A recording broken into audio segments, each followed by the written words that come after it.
So Mary and I are here tonight to talk about the Maternity Continuity Network and how the network is helping to organise third sector and service user voices in support of midwifery continuity of care.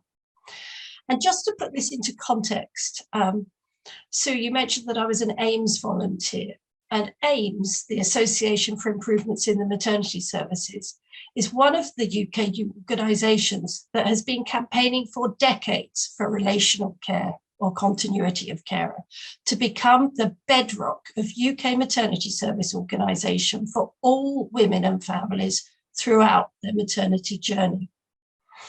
Now, as UK viewers will appreciate in particular, we have seen commitment to this policy waver over time. And we seem to keep getting stuck, particularly during the implementation phase. As such, AIMS is keen to see increased collaboration across the third sector to ensure that we are being properly heard and to help make this policy a reality. So, what will Mary and I be covering tonight? Next slide, please. Well, this presentation follows on from an open access article that Mary and I wrote for the Practicing Midwife back in March, and you can find the link to that in this evening's resource list. I'll start by telling you about the Maternity Continuity Network, who we are and what we do. Then Mary will explore why third sector and individual service users support midwifery continuity of care, our interest in policy and implementation, and our interest in research and evaluation. And finally, I'll wrap up with some conclusions and suggested actions for us all. Next slide, please. So, what is the network? The network is a collaboration of 14 charities, networks, or community interest companies active in the UK, plus a number of individuals active in the promotion of midwifery continuity of care. And you can see the organisations we work with here. We're delighted that one of our members, Zainab, is here tonight sharing the stage with us to talk about MVPs. And I was very pleased to see that another one of our members, Sandra Igwe, is currently in Cape Town at the International Maternal Newborn Health Conference. So I can't wait to hear from her when she gets back. Now, Mary convened the network at the end of 2021 in her role as an independent but very well connected volunteer, when it seemed that the rollout of continuity of care across England was increasingly under threat. And I've been supporting Mary and will take over the role as network convener in July. During this period, Mary and I have been very lucky indeed to work closely with Leslie Page, who many viewers will know as our much cherished midwifery advisor for the network. As a network, we meet regularly and often. We include external speakers at our meetings to deepen our understanding, to exchange intelligence and perspectives, and to connect and support each other in our individual efforts to help make this policy goal a reality. We have an ambitious action plan for 2023.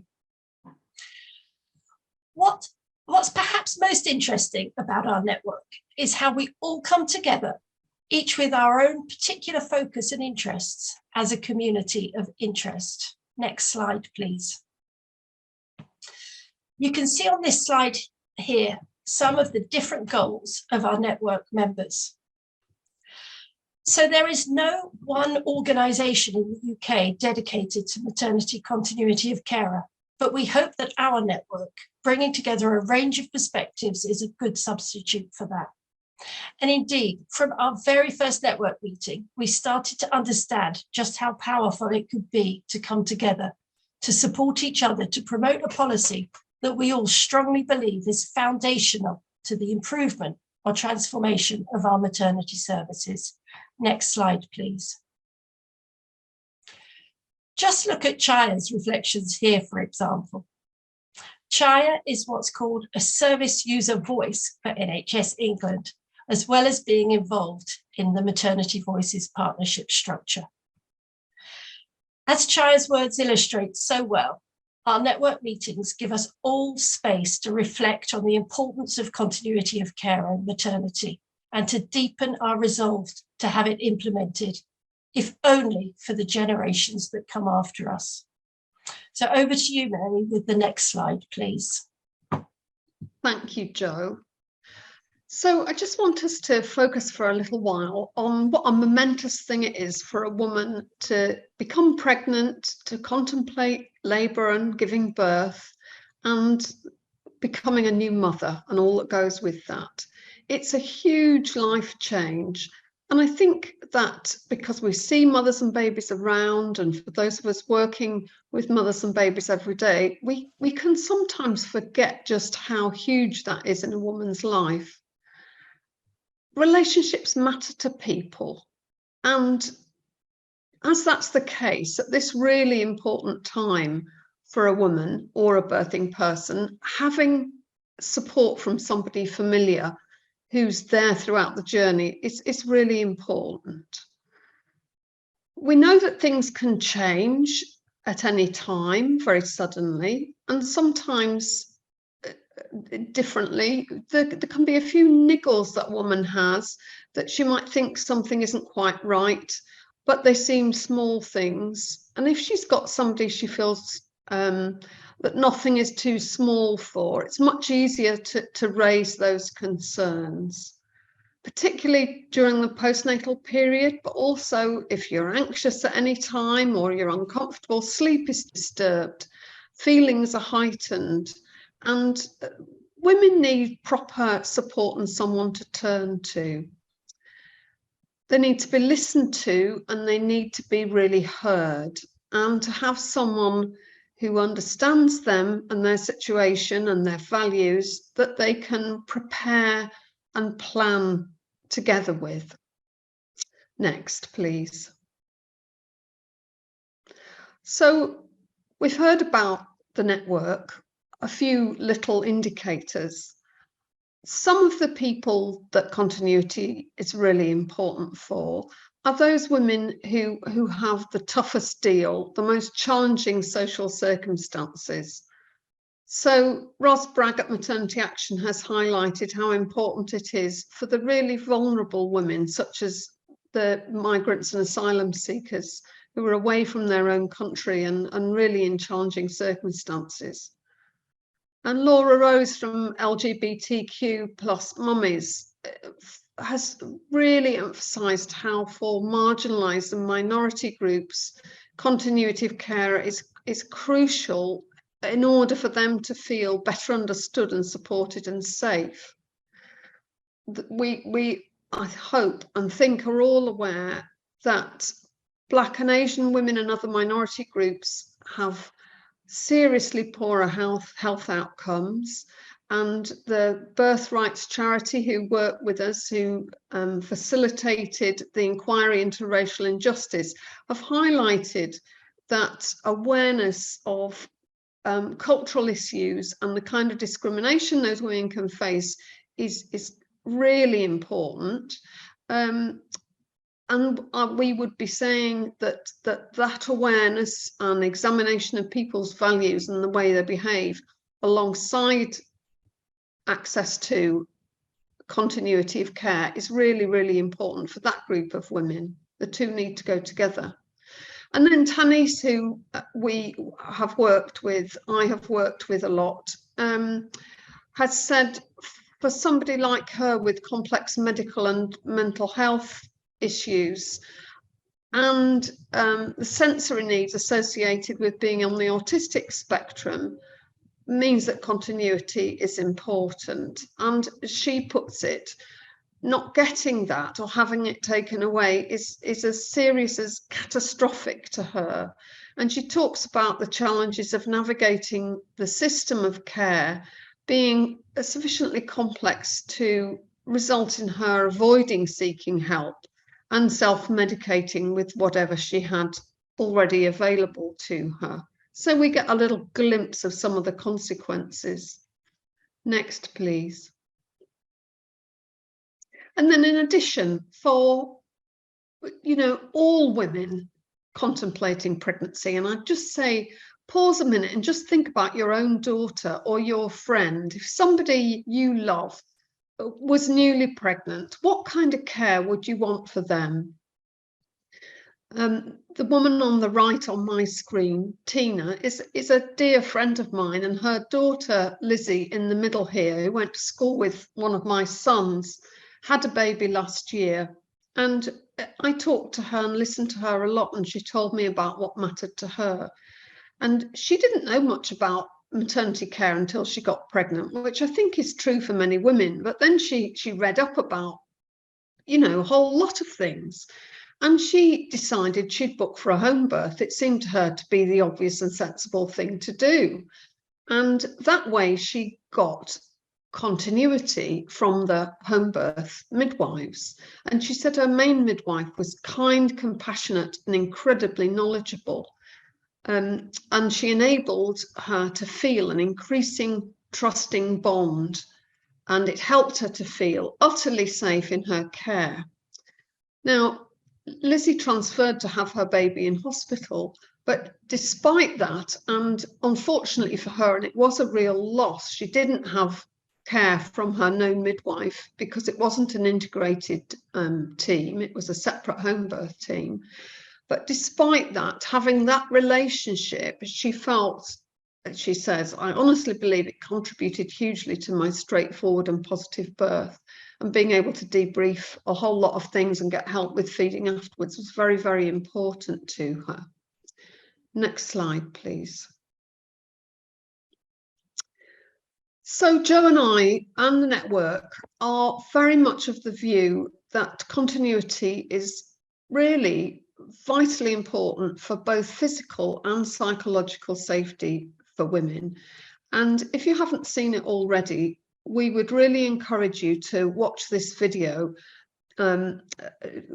produced at the LEAP midwifery team. And this one is the one of women talking about their experience. It's very motivating and moving. So in our paper that Jo mentioned, we say women want to feel safe and cared for with the knowledge that they have someone they can approach without feeling anxious about possible negative effects of initiating that contact. Next, please. And I just draw your attention to the NHS Constitution for England. I don't know how many of you are familiar with this, but it does make it absolutely explicit that the NHS belongs to the people, and patients should be at the heart of everything the NHS does.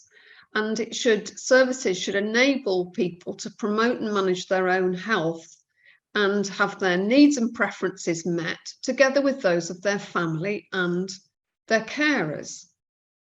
So people have a right to expect that NHS bodies will monitor what they provide and work to improve that service continuously, improving safety, effectiveness, and the experiences of service users.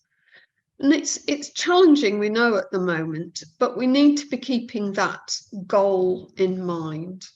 Next, please. I'm pleased to say that whether or not you're immediately familiar with that constitution, Amanda Pritchard, the CEO of NHS England, is very aware of it. And she hopes that, as well as having high expectations, we'll understand the challenges faced by the services at the service at the moment, the NHS. But she points out very clearly here, without the insight from people who use services, it's impossible to make truly informed decisions about service design, delivery, and improvement. So a really useful touchstone to take with us. Next. So we've heard about lived experience a little bit and public voices and our NHS constitution. So I'll now just touch on the research evidence. I think the people attending this maternity and midwifery hour are probably very familiar with the Cochrane review on continuity models of midwifery care by Jane Sandel and colleagues. It was published in 2016, and there's going to be an update this year, slightly different focus, consistent with ongoing thinking. But the summary of that was that models of continuity were less likely, women who experience models of continuity of carer were less likely to experience intervention and more likely to be satisfied with their care. And the outcomes for the women and the babies were at least as good as for comparative models of care. Now, I've also put some other things in that box about doctors' care, which I'm going to turn to in a sec. A couple of references on women's experiences from research, and this study from Alison Cummings and colleagues from Australia, which looked specifically at women who had a history of of serious mental health problems.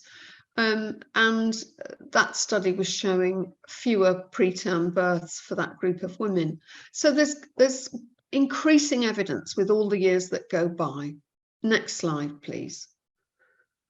So you may not be so familiar with this because it's just outside midwifery and maternity care, but patients who have had care from the same GP or specialist doctor have been demonstrated to have lower mortality rates.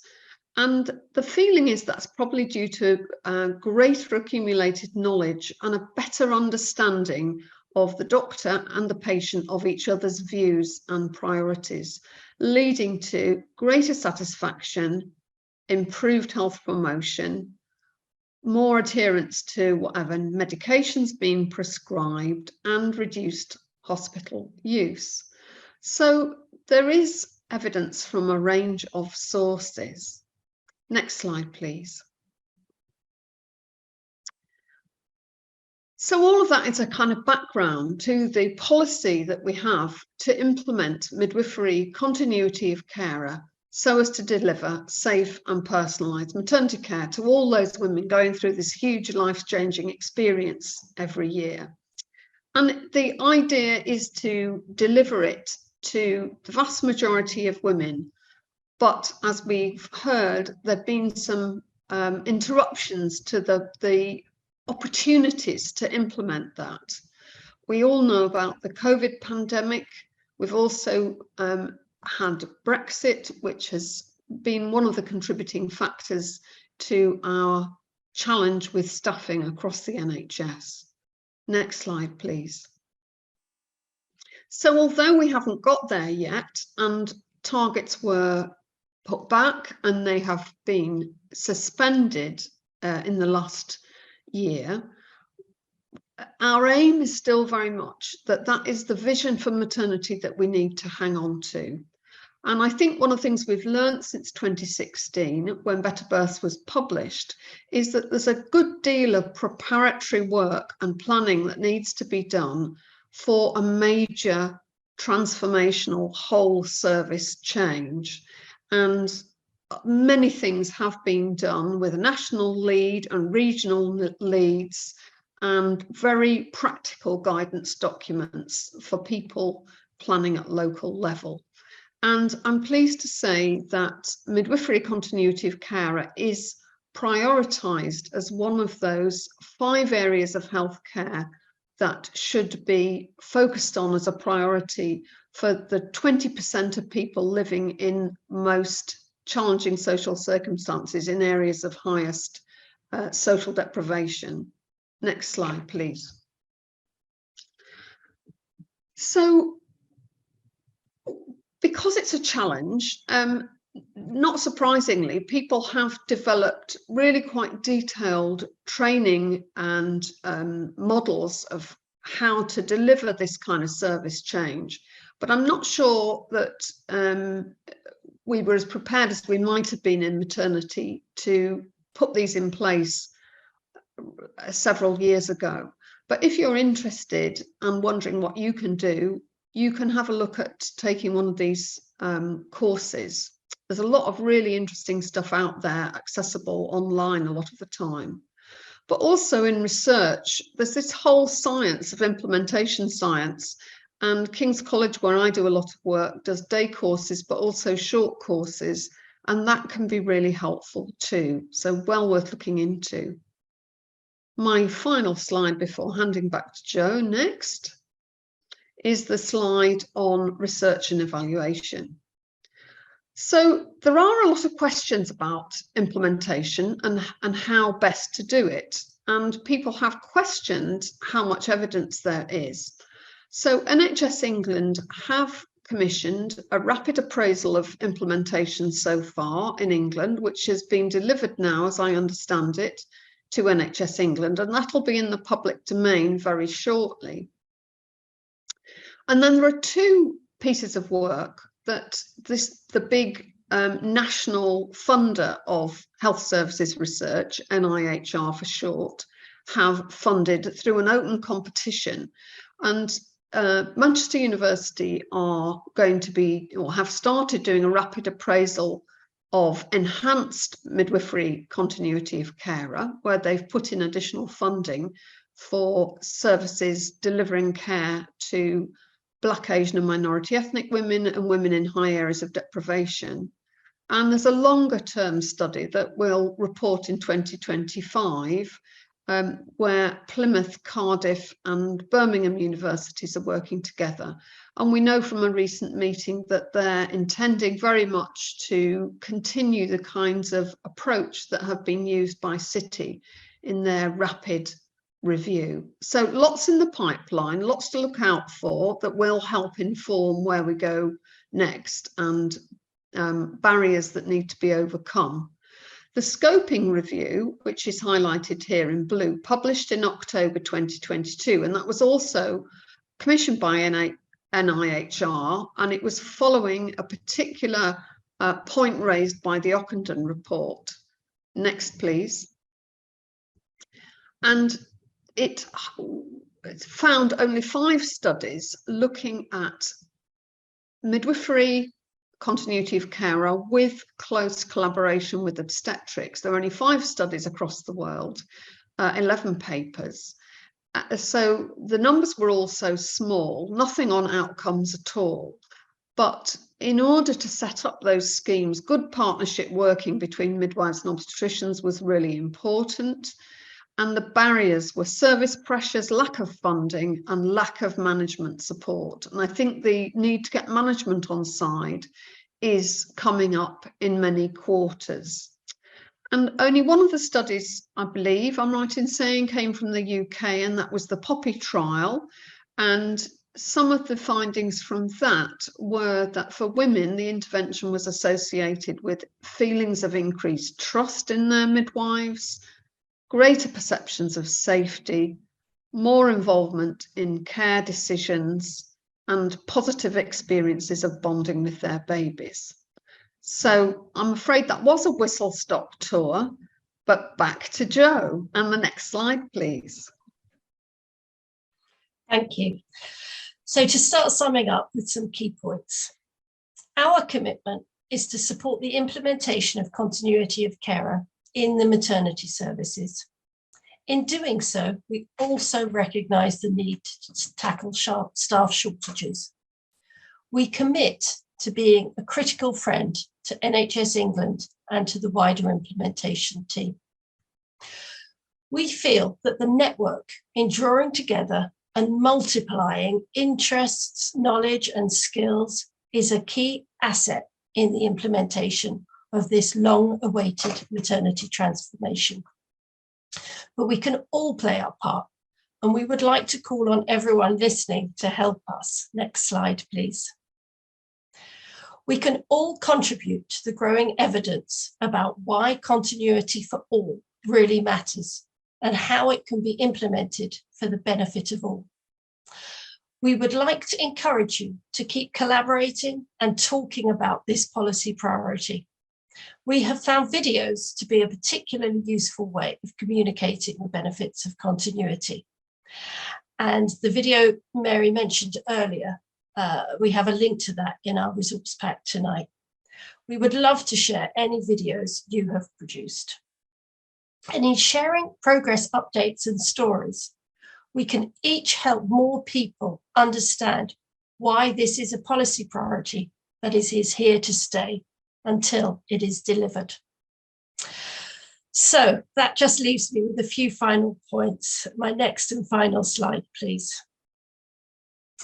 You can find the references from this presentation on a further final slide, which is available as a PDF in the resource pack. Please feel welcome to contact us, including if you'd like to have a speaker slot at one of our network meetings, but also if you'd like to liaise more informally. Please tag relevant posts about continuity of carer. We don't have network social media accounts, so tagging your posts clearly will allow us to find and share them. We hope that you've enjoyed hearing about our work. Thanks very much for listening. Back over to you, Sue. Thank you.